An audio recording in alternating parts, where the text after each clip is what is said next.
بسم اللہ الرحمن الرحیم۔ السلام علیکم ورحمۃ اللہ وبرکاتہ۔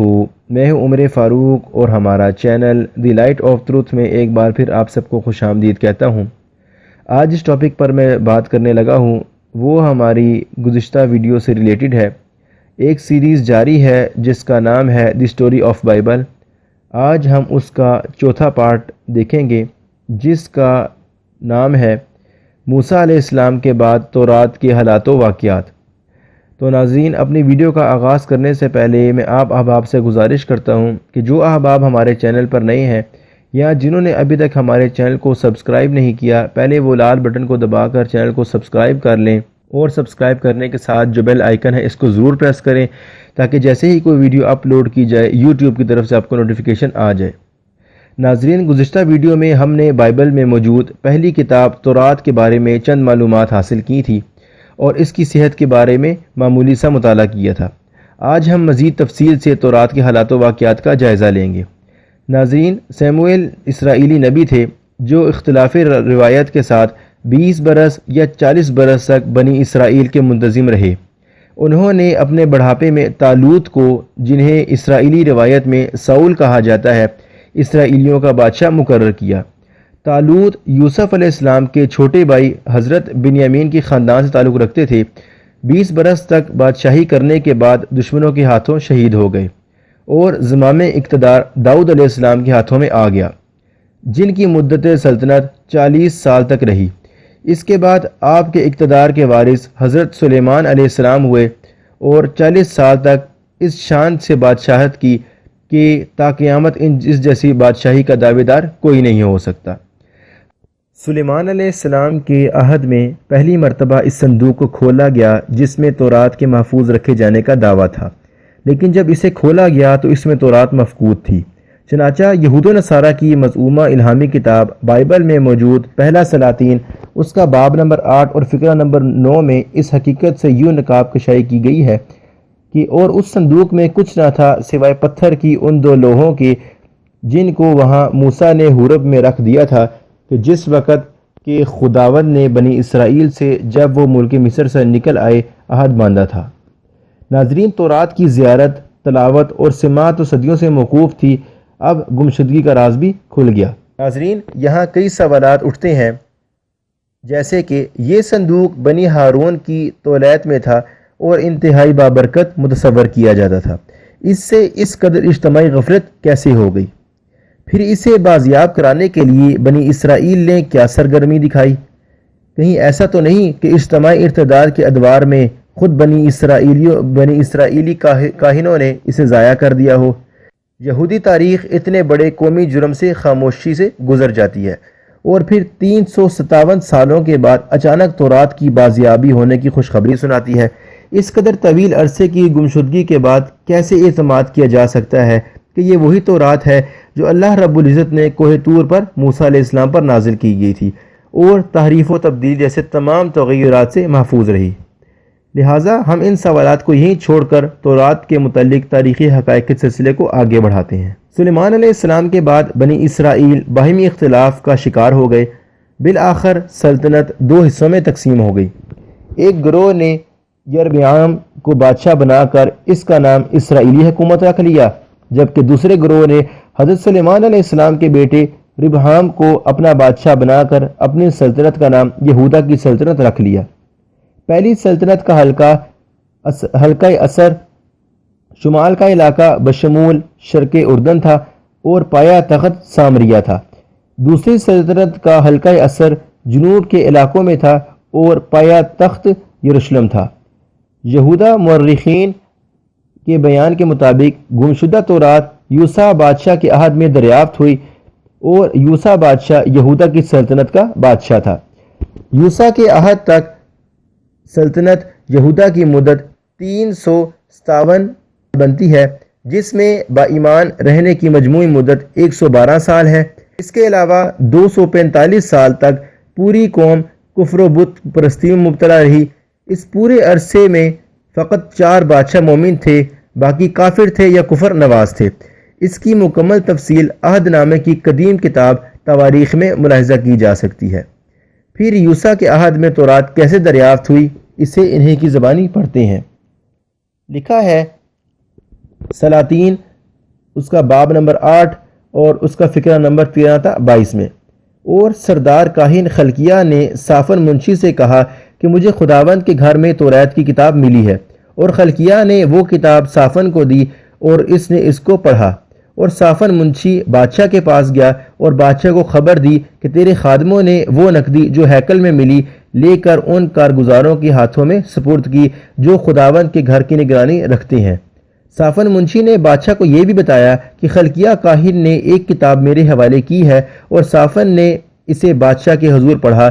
جب بادشاہ نے توریت کی کتاب کی باتیں سنی تو اپنے کپڑے پھاڑ دیے، اور بادشاہ نے خلقیہ کاہن اور صافن کے بیٹے اخیکام اور میکایا کے بیٹے اکبور اور صافن منشی اور کو جو بادشاہ کا ملازم تھا یہ حکم دیا کہ یہ جو کتاب ملی ہے اس کی باتوں کے بارے میں تم جا کر میری اور سب لوگوں اور سارے یہودا کی طرف سے خداوند کی دریافت کرو، سارے یہودا کی طرف سے خداوند سے دریافت کرو، کیونکہ خداوند کا بڑا غضب ہم پر اسی کے سبب سے بھڑکا ہے کہ ہمارے باپ دادا نے ان کتابوں کی باتوں کو نہیں سنا۔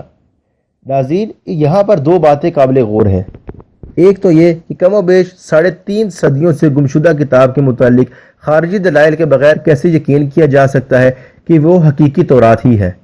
بالفرض اگر اسے حقیقی تورات تصور کر بھی لیا جائے تو اس کے محفوظ اور غیر متبدل ہونے کا یقین کیسے کیا جا سکتا ہے؟ اللہ رب العزت نے یہودیوں کو تورات کی حفاظت کی ذمہ داری سونپی تھی، لیکن انہوں نے اسے ضائع کرنے میں کوئی کسر نہ چھوڑی۔ اسی لیے قرآن کریم میں ان کو گدھے کی سی مثال دی گئی ہے جس کی پیٹھ پر کتابوں کا بوجھ لادا ہوا ہے، لیکن وہ اس سے کوئی فائدہ نہیں اٹھا سکتے۔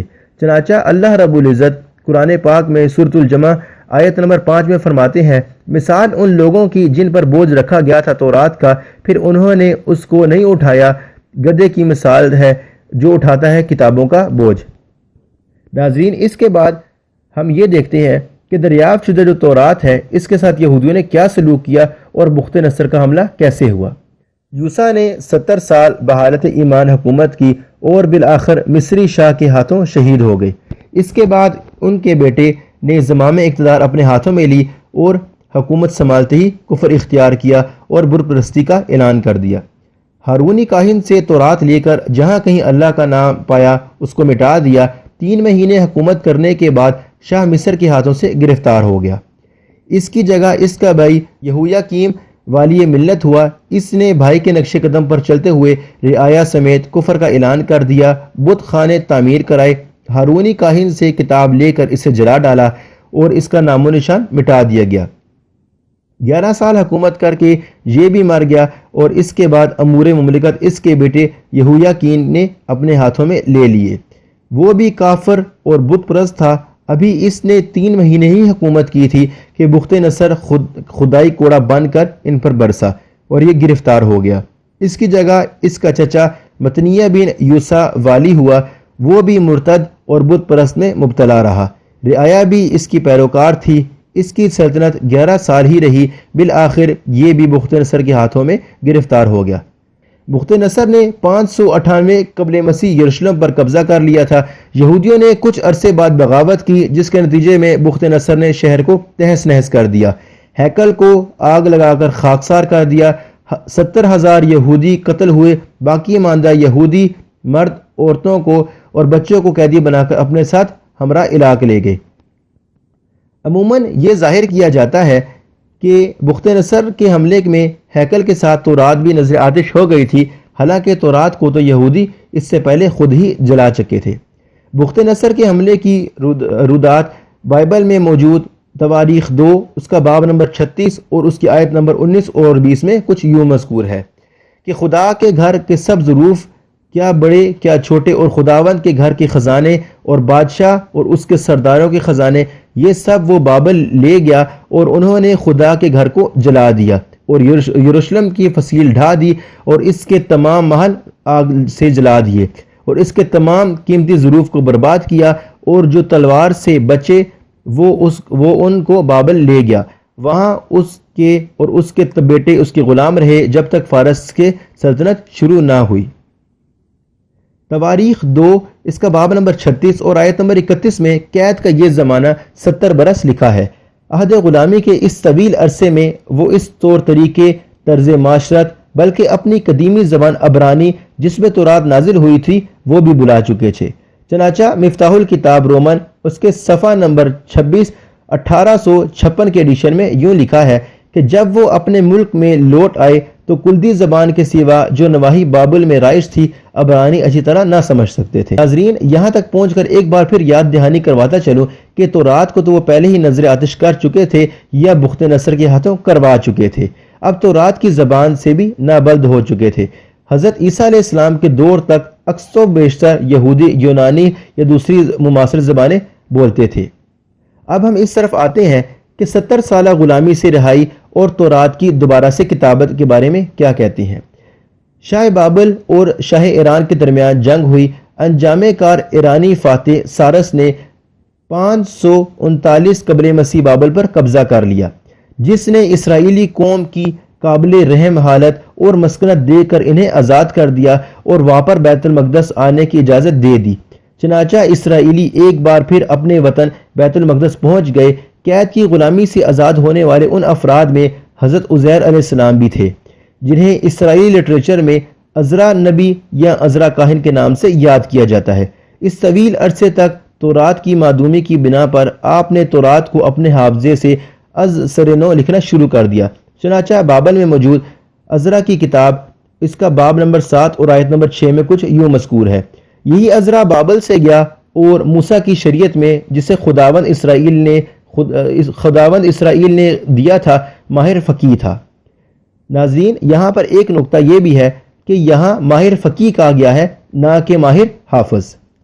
اسی طرح جان کیٹو اپنی کتاب the popular encyclopaedia of biblical literature میں لکھتا ہے کہ یہاں تک کہا جا سکتا ہے کہ عزرا نے تمام عہد عتیق کو محض حافظہ کی مدد سے از سر نو تحریر کیا تھا، کیونکہ ان کتابوں کے تمام نسخے تغافل شاعری کی وجہ سے معدوم ہو چکے تھے۔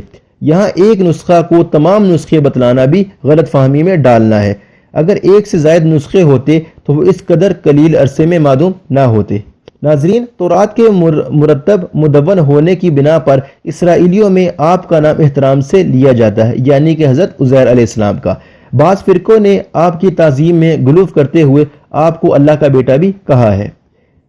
اب ناظرین، یہاں پر انصاف کریں کہ جس کتاب کا 70 سال تک کوئی وجود ہی نہ تھا، پھر 70 سال کے بعد بابلیوں کی غلامی سے آزادی پانے والے ضعیف العمر عزرا کاہن نے اپنی یادداشت پر اعتماد کرتے ہوئے اس کو مرتب کیا، تو موجودہ تورات پر کیسے عمل کیا جا سکتا ہے یا اس کو کیسے بغیر تحریف کے مانا جا سکتا ہے؟